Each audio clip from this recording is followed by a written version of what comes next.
pensamiento latinoamericano del siglo XIX, que tiene una importantísima corriente antiliberal, antidemocrática y de restitución de lo que podríamos llamar una tradición anterior que está refrescada por el contacto con la cultura europea. Aquí tenemos dos otros retratos de este importante pensador del siglo XIX, Lucas Alamán. Hemos visto sobre todo sus pequeños ensayos que podríamos decir del orden no sistemático. Él ha publicado sobre todo historias de México, historias donde trata de mostrar la continuidad de la historia mexicana, que es el aliento del pensamiento conservador. O sea, lo mismo lo intentó hacer el Inca Garcilaso de la Vega en el Perú siglos antes. Esa tendencia continuista, estimado público, representa uno de los núcleos esenciales de la corriente antidemocrática, antiliberal, antirracionalista, que en ese siglo XIX se establece poderosamente en América Latina frente a la tendencia estrictamente racionalista, liberal, democrática, que también la vamos a ver ahora. ¿Por qué insisto, estimado público, en Lucas Alamán? Porque él es el pionero de esa tendencia. Él es de la tendencia antiliberal, antidemocrática, antirracionalista. Él ha tenido realmente una función pionera, es decir, se ha anticipado a corrientes que hasta hoy son relativamente poderosas. Quiero mencionar solamente que en el campo marxista izquierdista, que a primera vista parece ser una oposición al pensamiento conservador, en esa tendencia marxista hoy en día se halla el renacimiento del llamado barroco católico como parte integrante de un gran movimiento propio de América Latina, fuerte, popular, vigoroso, pero antiindividualista y antiliberal. Y ese movimiento del barroco católico del siglo XVIII, hoy altamente propagado por Bolívar Echeverría y muchos otros pensadores, ese ha tenido un claro antecedente en Lucas Alamán y en la ensayística antiliberal de comienzos del siglo XIX.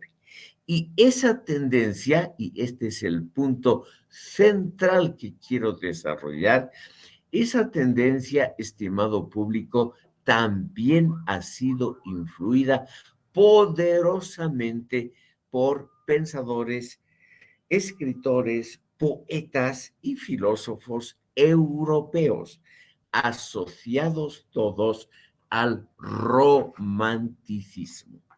Por eso permítanme ustedes unas palabras sobre el romanticismo europeo que influye poderosamente sobre el pensamiento latinoamericano del siglo XIX y hasta hoy. Algunos elementos de esa corriente son decisivos para comprender la especificidad del pensamiento latinoamericano. Lo desarrollaremos en base a la persona de Lucas Alamán. ¿Qué leía Lucas Alamán y su círculo? En esa época no había televisión, no había redes sociales, no habían discotecas, o sea, para la mentalidad contemporánea, la actual, nos podría parecer una época extremadamente aburrida. Pero era una época en que la gente leía mucho y leían sobre todo las apariciones nuevas que venían de Europa. Y esas apariciones de nuevas obras no solamente tenían como autores a los liberales, a los racionalistas, a esas figuras que ya hemos visto como Rousseau, Voltaire, Montesquieu, John Locke y otros, sino que a partir de comienzos del siglo XIX, el romanticismo se vuelve extremadamente poderoso en los círculos literarios y filosóficos de Europa y de las jóvenes naciones de América Latina. Aquí les quiero presentar a los dos autores favoritos de Lucas Alamán y de muchos de los intelectuales de la primera mitad del siglo XIX, y así aprovechamos para ver cuál es el contenido del romanticismo en el plano filosófico que influye directamente sobre el pensamiento sociopolítico. Nosotros nos tenemos que imaginar la atmósfera cultural en la Europa de las primeras décadas del siglo XIX como una atmósfera en cambio constante. Obviamente la tendencia racionalista seguía siendo fuerte. Eso, estimado público, sin duda alguna, esa tendencia seguía siendo predominante. Pero los románticos, que no tiene que ver con una sensibilidad exclusivamente derivada del enamoramiento o de factores similares, el romanticismo tiene que ver con una respuesta intelectual a los efectos prácticos del racionalismo y de la incipiente industrialización y modernización. Ese es el punto central y es también el fundamento para la popularidad del romanticismo en toda América Latina. Estimado público, muchos pensadores inteligentes que posiblemente puedan ser considerados hoy como conservadores, se dieron cuenta inmediatamente de los efectos negativos asociados a la incipiente modernidad. Por ejemplo, se dieron cuenta de los efectos negativos en el aumento de la pobreza proletaria en la industrialización primaria de Gran Bretaña, Holanda, Francia, Bélgica, etcétera. Y esa pobreza, esa enorme miseria, estimado público, realmente tocó las fibras de gente sensible. Y entre los autores más leídos están aquí los dos que les quiero mostrar en la pantalla. Tenemos a la izquierda al escritor, novelista y poeta escocés, o sea, de Escocia, de la parte norte de la Gran Bretaña, Sir Walter Scott. Muy fácil de recordar, Scott es uno de los apellidos más usuales en lengua británica. Él y su contraparte francesa, aquí tenemos una imagen de ese notable escritor René de Chateaubriand, que hizo una brillante carrera política, además de escritor, fueron los autores más leídos en la América Latina de la primera mitad del siglo XIX, porque tienen naturalmente cosas en común estos dos pensadores que ustedes pueden ver aquí en el retrato de Chateaubriand. Es la juventud que quiere su lugar en el mundo y que quiere desbancar a esos pensadores que ya entonces tenían fama de ser un poco ancianos y naturalmente estar fuera de la moda, como Voltaire, Rousseau, etcétera, etcétera. Entonces aquí ven ustedes la imagen de la juventud brillante. Y Chateaubriand fue no solamente el ídolo de las mujeres jóvenes de su época, sino el ídolo de todos los que buscaban una superación del racionalismo considerado como caduco por una parte muy importante de la opinión pública. Aquí tenemos otra imagen de Walter Scott a la izquierda y está representado, estimado público, con un paisaje agreste, un paisaje no modificado todavía por la urbanización y la industrialización. ¿Qué es lo que pretenden estos autores? Aquí a la derecha, Chateaubriand, siempre con el pelo al aire, con el cabello revuelto por el viento, mostrando justamente su conexión muy clara e inmediata con fuerzas naturales. O sea, estimado público, es en el fondo una revolución en el campo del pensamiento contra la urbanidad, contra ese mundo urbano que se convierte en extremadamente predominante a partir de los procesos de industrialización fines del siglo XVIII y comienzos del XIX. Estos autores nos muestran sobre todo algo que impresiona profundamente a los lectores latinoamericanos. Nos muestran la necesidad de un retorno a la naturaleza no tocada por el ser humano.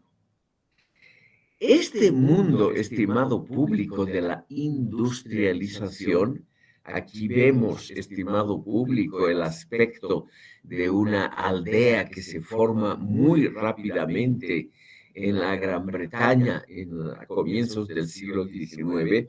Es un mundo sórdido de estrecheces, de miserias. Es un mundo obviamente cantado y criticado por los grandes escritores y poetas de esa época.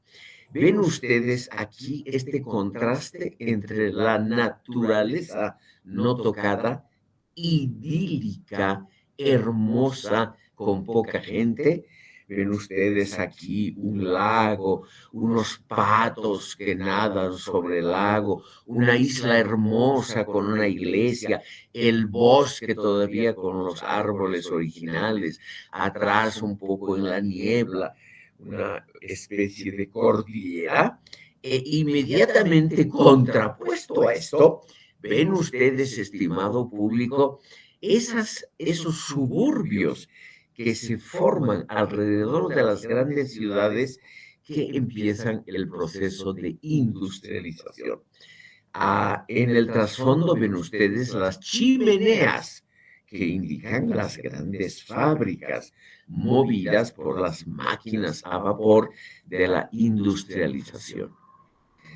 Los racionalistas no ven o no quisieron ver los aspectos negativos asociados a ese proceso. Y aquí tenemos en primera plana las condiciones de vida, vivienda, etcétera, alojamiento de la gente pobre, de esas enormes masas de campesinos que buscan una mejor vida en los centros urbanos. Y estos centros urbanos son centros, como ustedes ven, con chimeneas humeantes. Ven ustedes aquí lo típico del primer proceso industrial son naturalmente estos signos de una industria que trabaja con el carbón y con máquinas clásicas de vapor. Inmediatamente se produce, estimado público, ese fenómeno también comentado por Marx y Engels, que es la pauperización de esos enormes sectores sociales que abandonan el campo porque el campo se ha modernizado, produce la misma cantidad de alimentos con mucho menos mano de obra, y esas masas enormes de campesinos que solo en la expresión de Marx tienen para vender su fuerza de trabajo, esas masas se encuentran ahora en las ciudades y llevan a cabo una vida de miseria. A la izquierda ven ustedes una típica imagen de una ciudad. Ven ustedes las casas estrechas, muchas chimeneas humeantes, y el resultado es la pobreza de una gran parte de ese proletariado industrial. Y eso es lo que los románticos no solamente celebran, sino que critican. O sea, el racionalismo, la industrialización, la urbanización, no solo produce estos enormes talleres industriales con máquinas modernas y en esa época todavía con mucha mano de obra. Si ustedes se fijan claramente, aparte de las enormes máquinas de vapor, que todas tienen unas ruedas muy grandes, aquí se ve mucha gente trabajando en un espacio relativamente reducido. Ven ustedes, es una especie de fábrica, seguramente una fábrica textil, es la primera y la industria más importante durante décadas. Y esta gente gana muy poco y está en competencia unos con otros, que es lo que no había en la época preindustrial, esa competencia brutal entre los seres humanos por un mísero puesto laboral. El resultado es lo que estos románticos, entre ellos el gran novelista británico Charles Dickens, celebra en sus novelas. Estos pobres, estimado público, son, usando una terminología actual, la reserva moral de la humanidad. Son pobres pero dignos.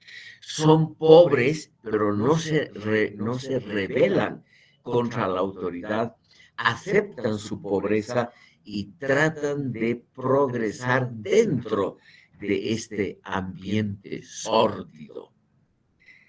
Los románticos contraponen, como ya les he mostrado esta imagen, contraponen a ese mundo urbano e industrial el mundo idealizado preindustrial. Obviamente, ¿qué significa idealizado? Está embellecido por los relatos de la era preindustrial. Y aquí lo que llama la atención de los lectores latinoamericanos es que ese mundo preindustrial es al mismo tiempo el mundo de la religión. La religión no es algo negativo como los grandes pensadores racionalistas del siglo XVIII propalaron el mundo de las supersticiones, el mundo del predominio de una élite exclusiva de prelados eclesiásticos, sino que los románticos tratan de mostrarnos, igual que los pensadores marxistas de la actualidad, que el barroco católico o el barroco en general del siglo XVIII ha sido una época de solidaridad inmediata entre las familias. Y esa solidaridad inmediata entre las familias se mostraba también en los ritos religiosos, en las procesiones. Entonces hay en este siglo XIX, de parte de los escritores románticos, usados por los primeros ensayistas latinoamericanos y por los marxistas actuales que ensalzan el barroco católico, existe la idea de que la religión era ante todo la demostración de una mentalidad colectivista, solidaria, que daba sentido a la vida simple de esas comunidades. Aquí les muestro sobre todo procesiones. ¿Por qué? Porque actuar en una procesión es algo muy simple. No se necesita estudiar algo, no se necesita pasar por la universidad y estudiar filosofía, nada por el estilo. Simplemente hay que caminar junto con los otros. Los marxistas del siglo XXI alaban ese sentimiento de identidad bien establecida, de solidaridad entre todos, una solidaridad que da sentido trascendente a la vida. Da el sentido de que participar en estos ritos es asegurarse un sitial en la vida en el más allá. Las procesiones en todas las religiones y en todas las culturas tienen más o menos una semejanza notable. Ven ustedes, es una masa, no necesariamente dicen o hacen algo, están los cojos, los impedidos, las mujeres, también gente rica. Aquí ven ustedes una especie de siervos de la gleba que están mal vestidos y que llevan el peso de las imágenes. Todo esto sin protestar, es decir, porque todos comparten una misma visión del mundo. Y esa visión del mundo tiene, además de la solidaridad que se expresa simplemente porque todos piensan y actúan de la misma manera. Si ustedes ven aquí mujeres, hombres, ancianos, niños, aquí gente con dificultades de locomoción, militares, como ven aquí, todos ellos no protestan, están contentos de participar. Les da sentido a su vida el participar en estas manifestaciones. Porque, estimado público, aquí vemos una procesión típica católica del sur de España. Estas procesiones tienen algo de mágico. Sale de la iglesia la procesión, aquí uniforma a los participantes. Ven ustedes aquí muchos de los hombres que participan llevando pesadas cruces o hábitos, en el fondo son ciudadanos que durante el día hacen cualquier clase de labores. Y se ve en esta imagen una especie de comunión entre aquellos que practican más intensamente la religión y entre el público civil que los mira con gusto. Algunos se arrodillan al pasar la procesión en señal de respeto. ¿Qué quiere decir esto? Que hay lo que la modernidad destruye. Hay una comunidad de pensamiento y de acción. Hay algo que da sentido a la vida porque todos piensan más o menos de la misma manera y ese pensamiento tiene un sentido trascendente. El sacrificio, o sea, llevar, por ejemplo, cruces pesadas, es el arrepentimiento que expresan muchos de los participantes en estas ceremonias. Y eso es comprendido por todos.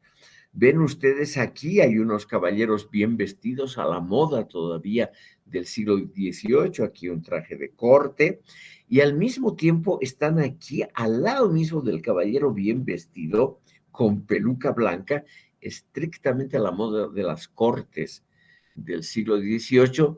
Hay un hombre, hay varios, con la espalda descubierta, ellos mismos se dan latigazos, ellos mismos se laceran, se hieren la espalda porque se arrepienten de sus pecados, es decir, se arrepienten de haberse comportado de una manera distinta, peligrosa, pecaminosa con respecto a las reglas establecidas por la sociedad. Los señores aquí bien vestidos y con peluca representan el orden tradicional, representan la élite tradicional.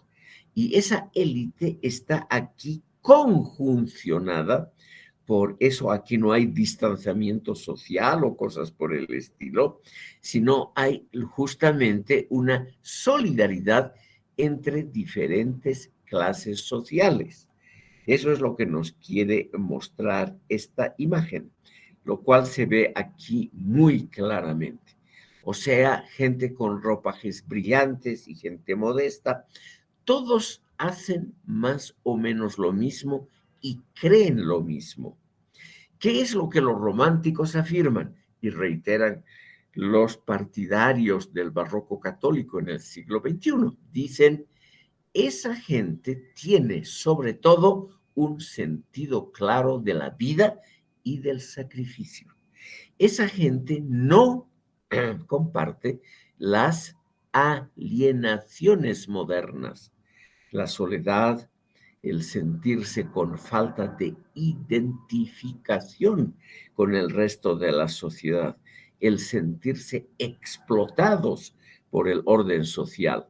Aquí todavía no hay ese sentimiento, sino que aquí lo que predomina es la unanimidad de pensamiento y de acción. Según estos escritores, Chateaubriand, el famoso Lord Byron, también en la Gran Bretaña, Sir Walter Scott, etc., ellos creían que había que revalorizar la Edad Media, que es también lo que hacen los primeros intelectuales latinoamericanos del siglo XIX, como por ejemplo precisamente Lucas Alamán en sus Historias de México, en sus amplios volúmenes sobre la historia de México. Hay que revalorizar al pasado. No hay que pensar que el pasado, como dicen los racionalistas, por ejemplo, Voltaire, ha sido un pasado solo de desgracias, un pasado negativo, un pasado con el cual uno no se puede identificar. Los, románticos, como Sir Walter Scott, reviven el recuerdo de la Edad Media. Aquí está la obra más famosa y más leída en América Latina de la primera mitad del siglo XIX, Ivanhoe, la gran novela romántica de Sir Walter Scott. Aquí está el héroe Ivanhoe, que es obviamente un caballero de la Edad Media. Y aquí lo que se muestra es que esa Edad Media no era tan terrible, no era el oscurantismo que los racionalistas como Voltaire, John Locke predicaron, sino que tenía un valor en sí misma. Dicho en términos actuales, el pasado tenía valor, el pasado, dicho en presente, tiene valor para nosotros. Ese es el gran aporte de los románticos. Y por eso estas novelas de caballería, estas novelas de amores románticos como Ivanhoe, que combina el amor romántico con la defensa de los pobres en la Edad Media, ya como Robin Hood, y al mismo tiempo la defensa de un orden establecido que no debe ser criticado porque no hay nada mejor. Todo eso se concentra en esta novela, que por ello Ivanhoe fue la novela más popular tanto en Europa como en América Latina en las primeras décadas del romanticismo. Aquí ven ustedes en la portada de este libro, ven ustedes un caballero que va a defender una causa y la va a defender con la vida, es decir, va a exponer su vida para defender una causa.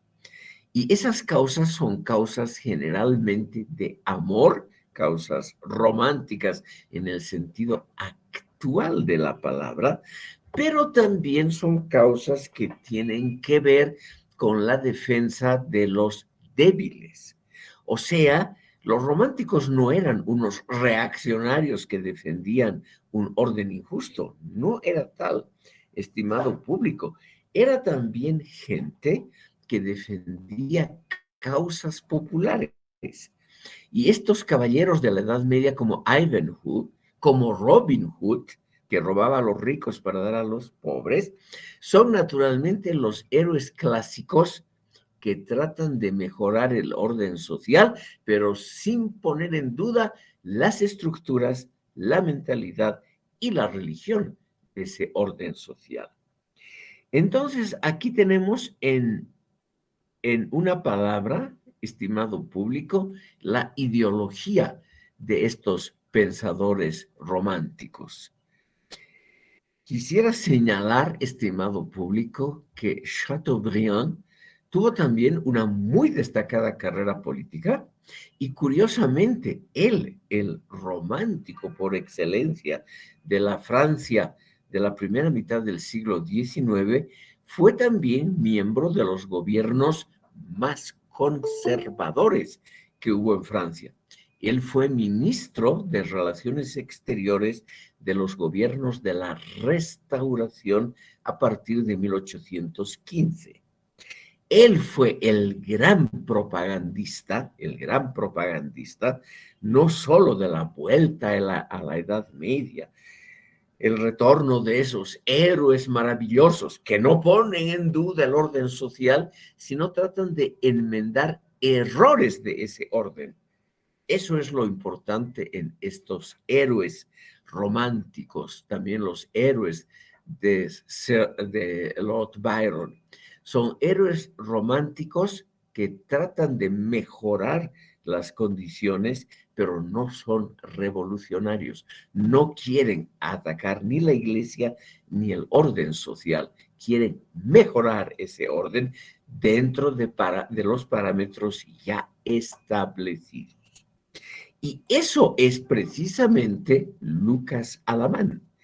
Es decir, él que también fue ministro de Relaciones Exteriores de México, por ejemplo, bajo los gobiernos del general Antonio López de Santa Anna, Lucas Alamán en su obra, por eso tan popular todavía hoy en México, en su obra él une la revalorización del pasado mexicano, tanto del prehispánico, del azteca, sobre todo el maya en esa época todavía no era muy conocido, une la revalorización de ese pasado y de la colonia con las tendencias literarias novedosas. Él, como hemos visto en la sesión anterior, tenía un programa político, un programa que hasta hoy es extremadamente popular y que se lo puede, simplificando un poco, perdonarán ustedes esta simplificación, se lo puede definir así. En el campo económico, Lucas Alamán quería modernizar México.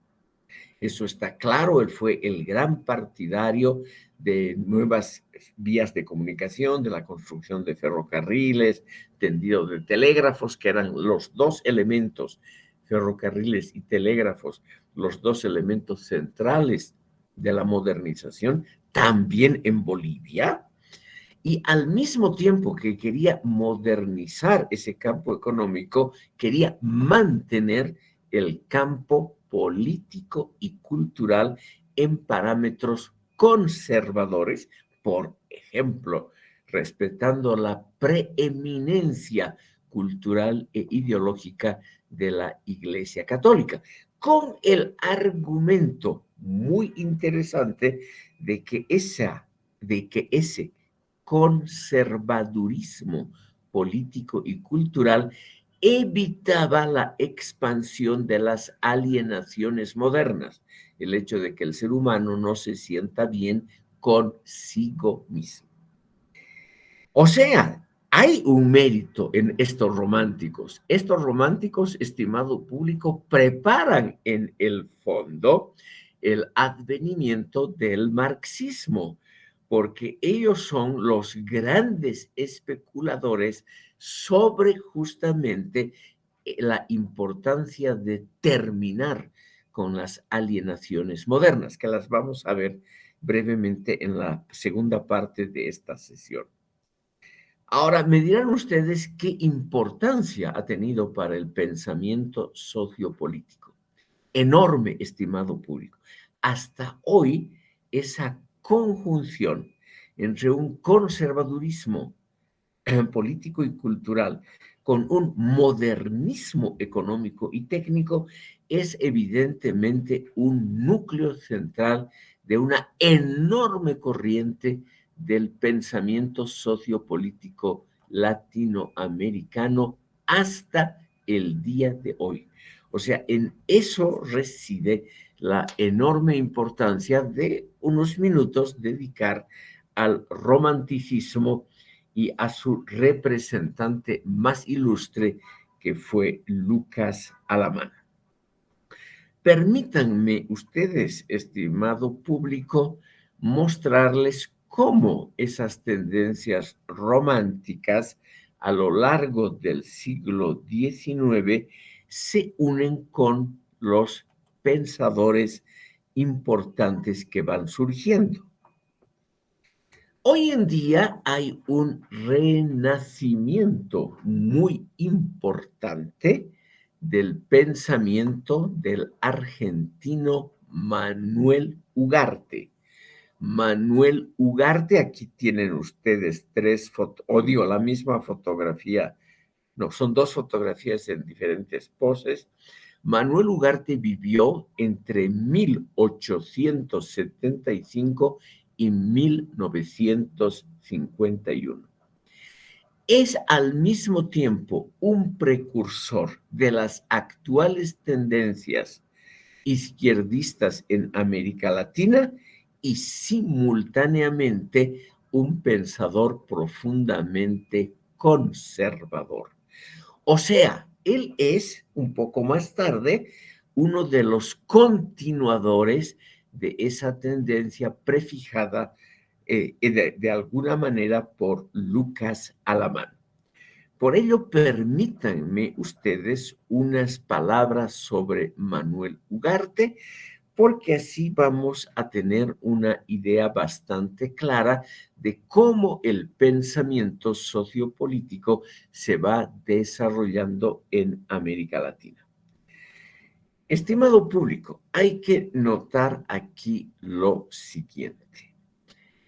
En 1776 se funda el Virreinato de La Plata, del Río de la Plata, o de Buenos Aires, con una medida reformista del sistema colonial español.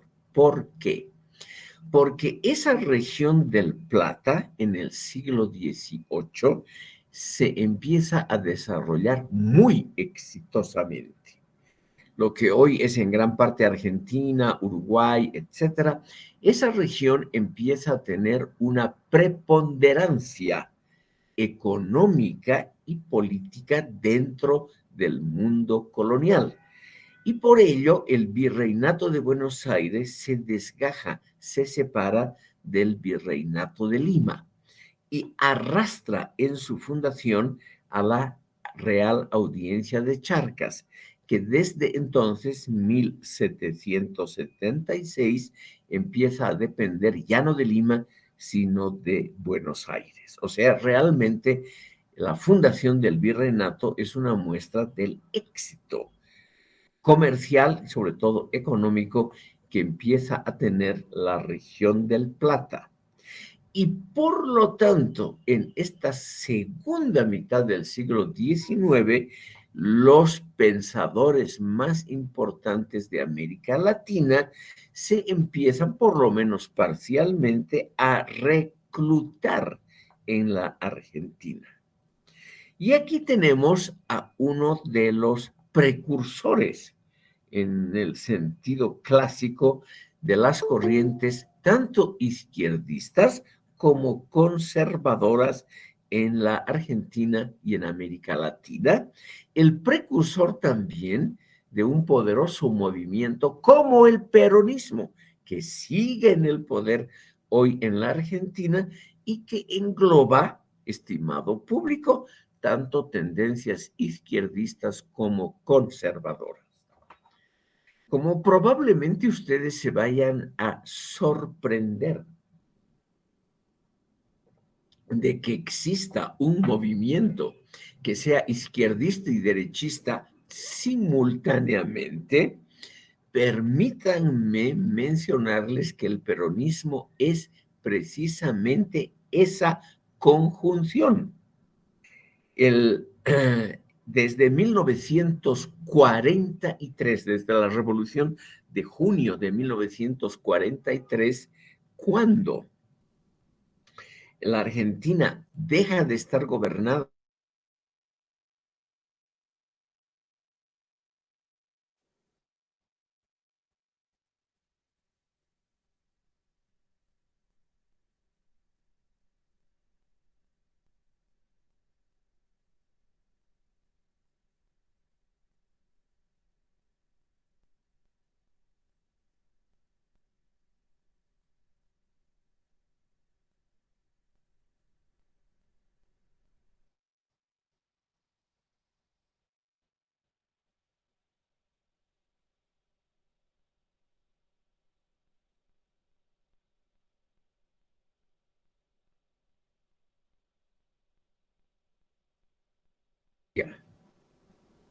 estimado público, parece que se colgó el sistema y que hubo una intervención, por suerte, de pocos minutos.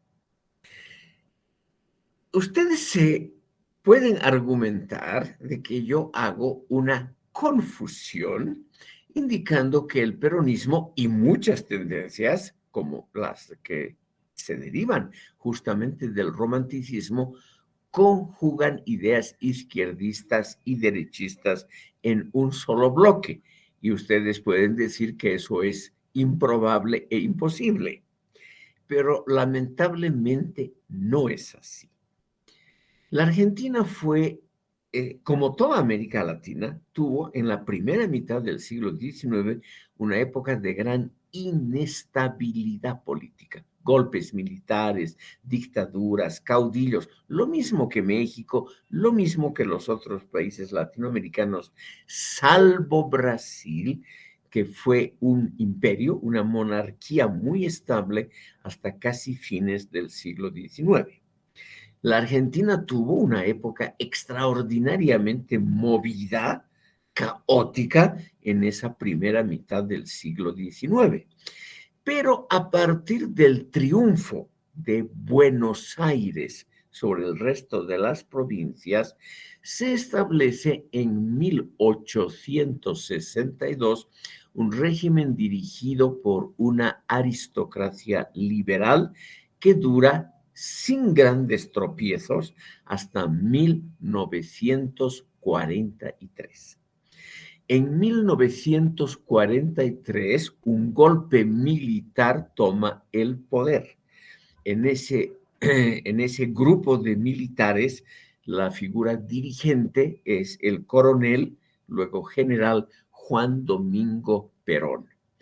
Y él funda el Partido Peronista con otros nombres. El partido va cambiando de nombre muchas veces, pero es el mismo, es el que está en el poder hoy.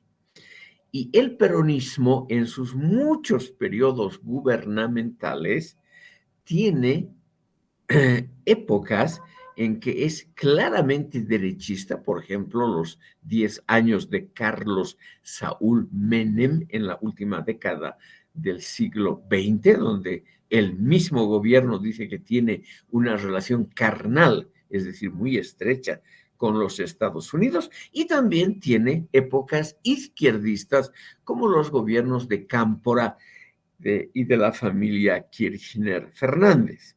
Es decir, lo mismo que Juan Domingo Perón, él mismo se creía el padre, tanto de sectores derechistas como izquierdistas, y trató de unificarlos en su partido. El movimiento del pensamiento que se deriva de alguna manera del romanticismo, de esa tendencia antirracionalista y antiliberal, es, estimado público, algo similar. O sea, tiene elementos conservadores y elementos al mismo tiempo izquierdistas. Y eso se refleja en los ensayistas, o sea, en los representantes del pensamiento sociopolítico.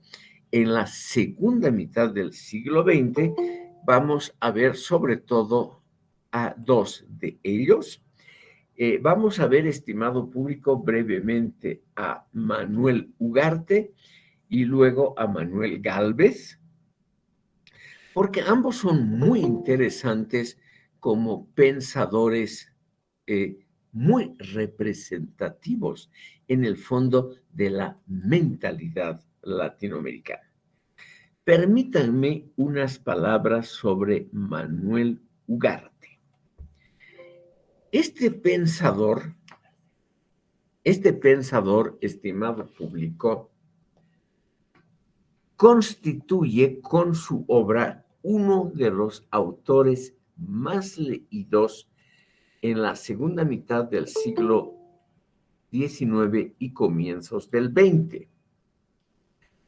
Es hoy uno de los personajes que podríamos decir redescubiertos por los progresistas de la Argentina. Ugarte mismo tuvo simpatías por el peronismo, aunque se desilusionó prontamente, y a él no le interesaban los aspectos que podríamos llamar democráticos de la vida social y política. A él lo que le interesaban, estimado público, eran sobre todo los aspectos culturales. Ugarte mismo reflotó ideas colectivistas, anti-individualistas, que estaban siempre presentes en la mentalidad religiosa y cultural de América Latina y de la Argentina. Ugarte rechazó, estimado público, el materialismo de la sociedad norteamericana. Él, vamos a ver posteriormente a José Enrique Rodó, el gran pensador uruguayo, a él lo vamos a ver, pero este pensador es muy interesante, o sea, Ugarte, porque él fundamentó filosóficamente uno de los primeros y más vehementes rechazos al materialismo que él calificaba de grosero en los Estados Unidos, y él lo que quería es justamente trazar una línea novedosa, una tendencia original para el desarrollo argentino y latinoamericano. Y la originalidad de Ugarte reside, estimado público, en dos elementos conectados entre sí. En primer lugar, una tendencia antiimperialista, anti-norteamericana, contra el consumismo grosero que ya se notaba de la nación del norte, y al mismo tiempo él quería, cito textualmente a Ugarte, la reconciliación con el pasado hispánico. O sea, él quería obviamente un pensamiento sociopolítico que sea propio. Este es un sentimiento muy difundido en América Latina. Aquí queremos ser auténticos, queremos ser nosotros mismos, no queremos depender de modelos, ejemplos, paradigmas, eh, ideas ajenas, sino que queremos construir las propias. Y la construcción de lo propio para Ugarte era revitalizar esa herencia hispano-católica, a la cual no se podía renunciar porque era la mentalidad de las masas argentinas y tenía el razón de las masas latinoamericanas.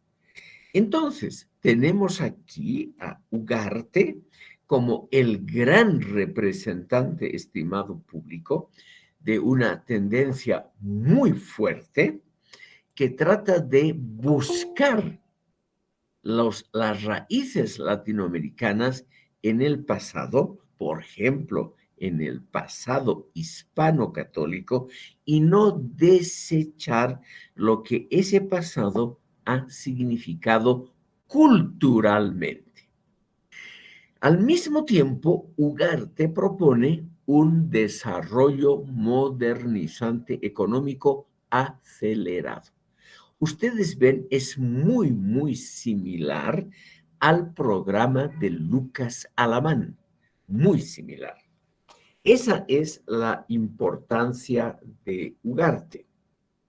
Él dice, estimado público, que su programa, la reconciliación con el pasado hispánico y simultáneamente el, la promoción del progreso material, va a tener un gran arrastre popular, lo cual es verdad. Esa tendencia de Ugarte es hasta hoy muy fuerte y vigorosa en América Latina. El pensamiento latinoamericano, en el fondo, hoy, en parte por lo menos, se nutre de esas dos corrientes: progreso económico y revitalización de las raíces propias de cada país. Como en países como la Argentina, el Uruguay, Brasil, etcétera, no ha habido grandes civilizaciones prehispánicas como la maya, la azteca o la incaica. Entonces, lo que se trata de revitalizar del pasado no es el pasado indígena o asociado a las culturas indígenas, sino se trata de revitalizar la herencia hispano-católica. O sea, es una tendencia que trata de rescatar lo propio y naturalmente hay que rescatar lo positivo de la herencia hispano-católica. Esa tendencia anti-individualista, pro-solidaria, colectivista, no racionalista, como es el pensamiento liberal europeo, pero al mismo tiempo una tendencia que revaloriza lo heroico de la cultura latinoamericana. Tenemos entonces una revitalización de lo heroico en América Latina, una revitalización, por ejemplo, del caudillismo latinoamericano. Y aquí quiero mostrarles a Manuel Gálvez, hoy seguramente olvidado, pero que en su momento fue extremadamente popular en la Argentina y prácticamente en toda América Latina. ¿Qué es lo que ha hecho Gálvez? Gálvez era un gran novelista argentino, un gran historiador al mismo tiempo, y él ha tratado de mostrar que los caudillos argentinos, los caudillos provincianos, eran realmente la voz de la sociedad. A partir de la próxima sesión del próximo jueves, o tal vez vamos a empezar en la segunda parte de esta sesión, vamos a ver a los pensadores liberales argentinos, cuyo máximo exponente, tanto cultural como políticamente, ha sido Domingo Faustino Sarmiento, quien criticó muy severamente el caudillismo militar y político de la Argentina. La obra cumbre de Sarmiento, que la vamos a ver, se llama Facundo. Y ese Facundo era Facundo Quiroga, un militar que era el caudillo de la provincia de La Rioja, cerca donde vivía Sarmiento, que era de la provincia de San Juan, ambas provincias en los Andes argentinos. Y este Manuel Gálvez trata de mostrar que Sarmiento estaba equivocado. Es decir, que esos caudillos que Sarmiento cree que son la causa del subdesarrollo y del desorden argentinos, que esos caudillos son la esencia de la identidad argentina. O sea, hay una revitalización de lo que podemos llamar justamente el caudillismo. Es una visión novedosa. Aquí en Bolivia, que es también tierra de caudillos, no necesito mencionarlos con nombre y apellido. Aquí, estimado público, puede haber una gran comprensión por una teoría sociológica y por una producción literaria. Es el gran biógrafo también, además de novelista, Manuel Gálvez, que muestra que los caudillos son la representación de la identidad profunda de América Latina y que por lo tanto hay que combatir la tradición racionalista que quiere instituciones, que quiere gobiernos sin caudillos, que quiere gobiernos racionales. Él cree que eso no tiene que ver con la identidad de las naciones latinoamericanas. Por lo tanto, en esa tradición, cuyo primer representante ha sido Lucas Alamán, tenemos aquí en el pensamiento sociopolítico latinoamericano pensadores que no han sido impopulares.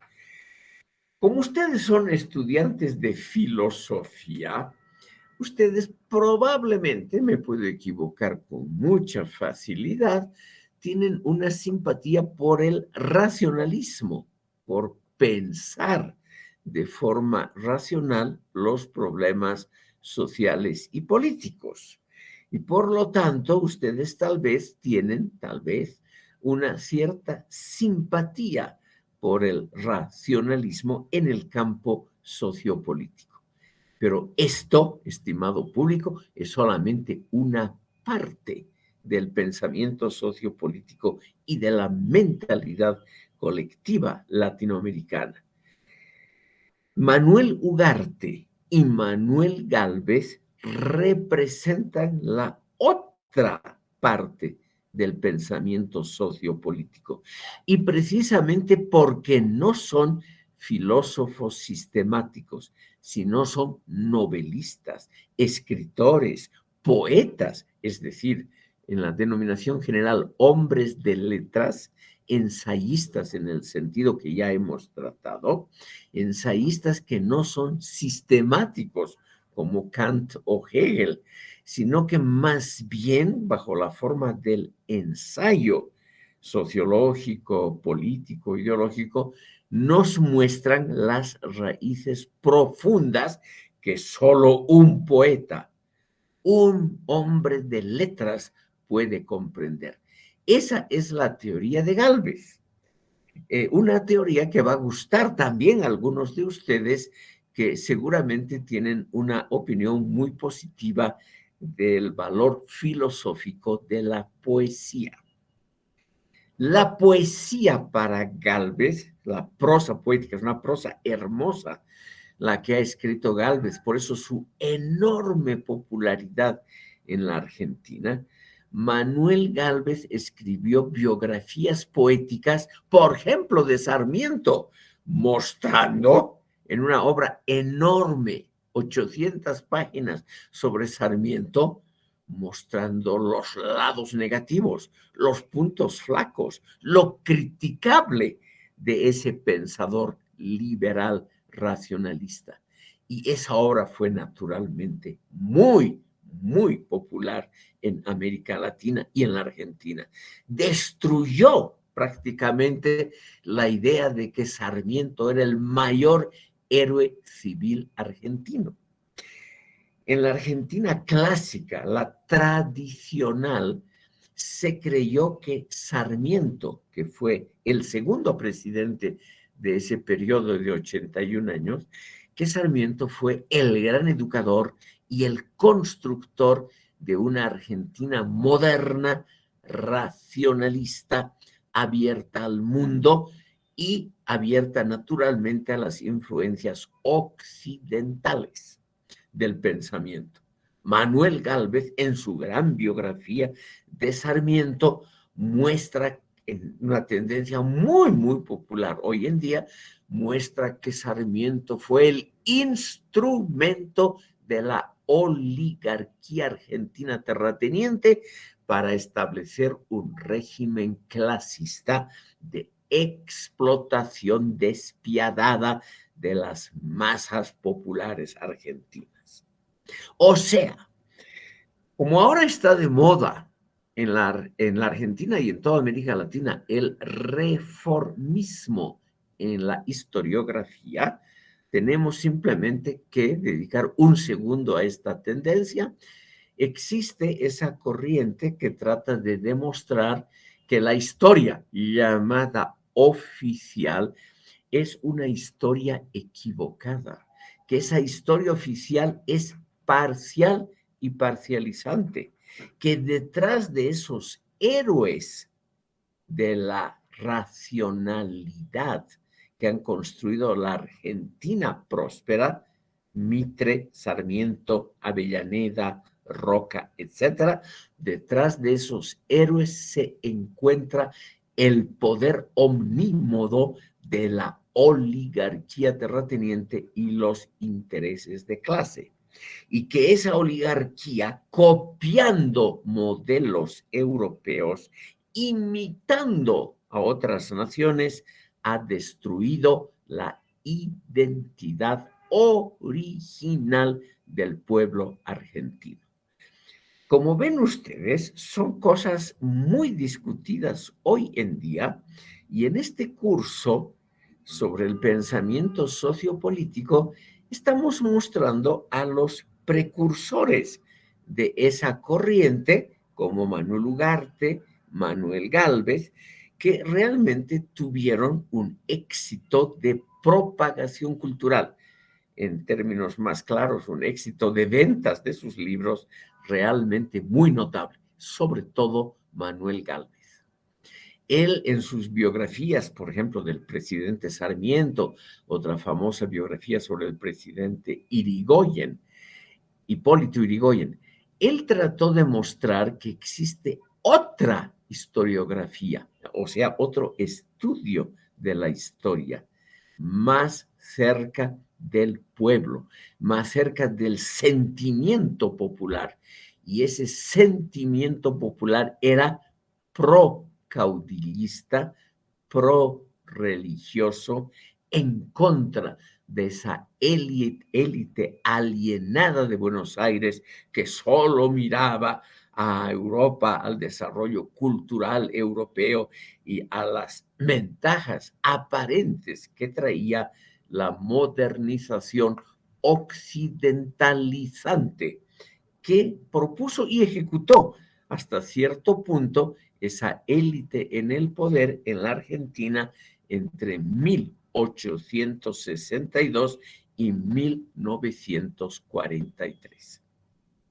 Ustedes, obviamente, estimado público, de ninguna manera tienen que recordar todos estos datos, simplemente lo único que hay que recordar es que ha habido en toda América Latina unos intentos fuertes de modernización racionalista occidentalizante, o sea, que tratan de copiar modelos de Europa Occidental.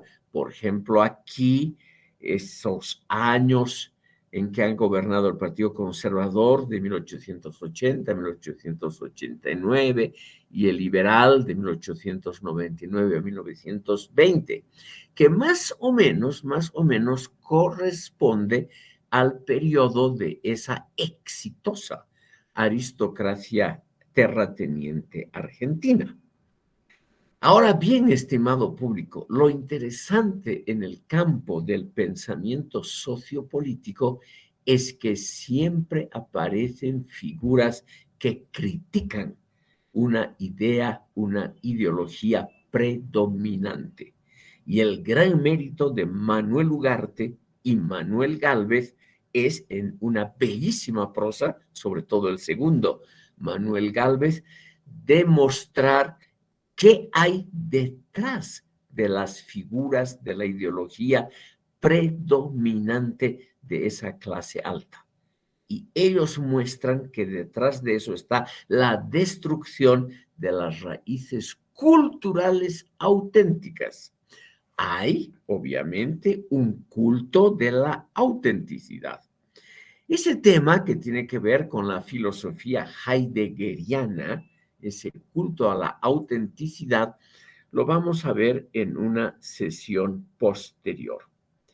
De todas maneras, estimado público, aquí lo interesante, con eso vamos a cerrar la primera parte de esta sesión, lo interesante es mostrar que el romanticismo europeo, o sea, la vuelta a las raíces, el retorno a lo positivo de la Edad Media, el retorno a lo positivo de la religión, encontró en América Latina también una fuerte tendencia influida por el romanticismo y proseguida por grandes ensayistas como Lucas Alamán en México y Manuel Ugarte en la Argentina, que no han sido los únicos.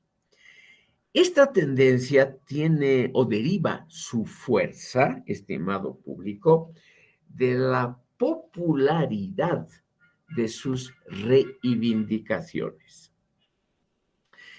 El debate del pensamiento sociopolítico en América Latina siempre ha estado centrado en una crítica a los modelos, a los paradigmas que se quiere imitar. Los liberales racionalistas como Sarmiento creían que el modelo a imitar era Europa Occidental y Estados Unidos, que no había nada que inventar nuevo y que no había nada que rescatar del pasado. Sobre todo Sarmiento fue durísimo en sus críticas del espíritu provinciano religioso que él combatía. Pero siempre surgen tendencias contrapuestas. Eso es lo bueno de América Latina, estimado público, que hay muy poco en África y en Asia. Es decir, termino con lo que hemos comenzado, hay un pluralismo de ideas que realmente es muy, muy razonable. Y ese pluralismo se ha mostrado aquí en América Latina tempranamente con la existencia de estos pensadores ensayistas como Manuel Ugarte y Manuel Gálvez en la Argentina, que últimamente tienen una gran importancia. Quiero mencionarles un pequeño detalle de esa importancia de tanto de Ugarte como de Gálvez. En la Argentina se publica la revista Nueva Sociedad, que está financiada por una fundación alemana, una fundación ligada al Partido Socialdemocrático Alemán, que hoy está en el poder en ese país, que también tiene una filial aquí en Bolivia, tal vez más conocida con el nombre de ILDIS. Esa revista Nueva Sociedad, la menciono porque solamente es el ejemplo de muchas otras publicaciones periódicas que en las últimas décadas se han dedicado a rescatar a los precursores de lo que podríamos llamar la tendencia progresista izquierdista en América Latina. Y buscando a los precursores, naturalmente se ha encontrado sobre todo a los dos Manuel que les acabo de mencionar. ¿Por qué son populares hoy todavía? Porque estos pensadores, Ugarte y Gálvez, han unido la praxis política con la creación intelectual. Eso es también lo interesante. Es decir, hay un nexo fuerte entre gente que se ensucia las manos, intelectuales, que se ensucian las manos con la política. Y eso realmente es atractivo para mucha gente. Entonces, aquí tenemos a dos representantes de una obra ensayística, novelística y biográfica, o sea, de géneros muy leídos, mucho más leídos que aburridos tratados sistemáticos de filosofía, que también ha habido, pensadores, estimado público, que han tenido un gran arrastre en el público universitario. O sea, pensadores que han sido en su momento muy populares y que ahora órganos como Nueva Sociedad y otras revistas tratan de revitalizar con un cierto éxito.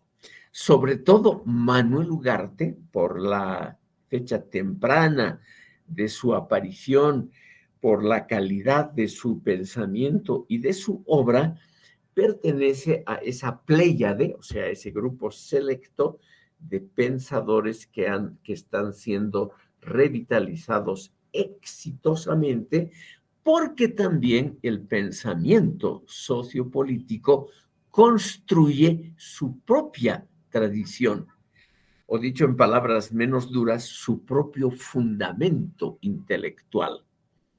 Toda tendencia siempre busca antecedentes, siempre busca algo que le dé lustre histórico.